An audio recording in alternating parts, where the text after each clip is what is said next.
let's talk about wage theft. What is it and who experiences it the most? Wage theft is any way in which workers' wages are stolen from them by their employers. It occurs when an employer refuses to pay the minimum wage, for example, or when the employer has an individual work overtime hours but doesn't pay overtime pay. It occurs in the overtime context when an employer misclassifies someone as an exempt employee, as an exempt administrative or professional employee, and doesn't pay them overtime. It occurs when someone is misclassified as an independent contractor as opposed to an employee, and hence has no wage protections at all, or any number of ways in which employers have an obligation to pay workers a certain amount of money, a minimum wage, overtime pay, a promised wage for the time that they put in, and they don't do so. Often what we find, particularly in the low-wage workforce, is that employees are expected to put in a little time after hours or before hours. They check out, but then they have to stick around and do a little bit of cleaning of the fast food place, for example. So that's called working off the clock. It's very common. And it may be 10, 15 minutes per night, but over time it mounts up, and it's wage theft. NELP does a lot of work around wage theft. We study the extent of it happening all over the country, talk to workers, figure out ways to address it. And I think what's clear to anyone looking at the problem is that wage theft is everywhere. When we think about who is affected, primarily, I think it's really workers across industries, across backgrounds. We do know that, of course, foreign-born workers are more likely to experience wage theft than other workers. We know that women are more likely to experience some kind of wage theft. And even people of color, African Americans, experience wage theft at about 3 times the rate of white workers.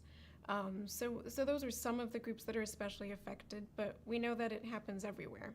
In terms of how to litigate, basically, how to make it easier for workers to litigate, there are a whole raft of policies that can make it easier for a worker to bring a lawsuit and make it more costly for an employer to break the law. So it creates these kinds of policies both provide incentives for employer compliance and then also facilitate the ability of workers to enforce their rights. So, for example, in states that have adopted triple damages for wage violations, or that make it clear that a worker is entitled to have his or her attorney's fees reimbursed for having brought a suit, places where it's easier to bring class action so the worker doesn't have to stand alone in suing an employer, and state laws that provide strong protections against retaliation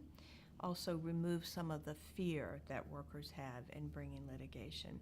So this sort of suite of what the damages are, what the remedies are, attorney's fees, anti-retaliation protections, open class protections, protections enabling people to bring class actions, will make it easier for workers to enforce their rights.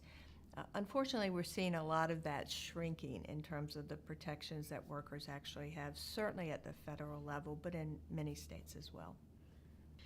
Because wage theft is so rampant, I think there will always be more cases and more workers to represent than we can possibly represent as lawyers. So we need to make sure that we have both lawyers ready to take on cases to the extent they can, and that we have a public enforcement system that works with that private bar to make sure that we're doing everything we can.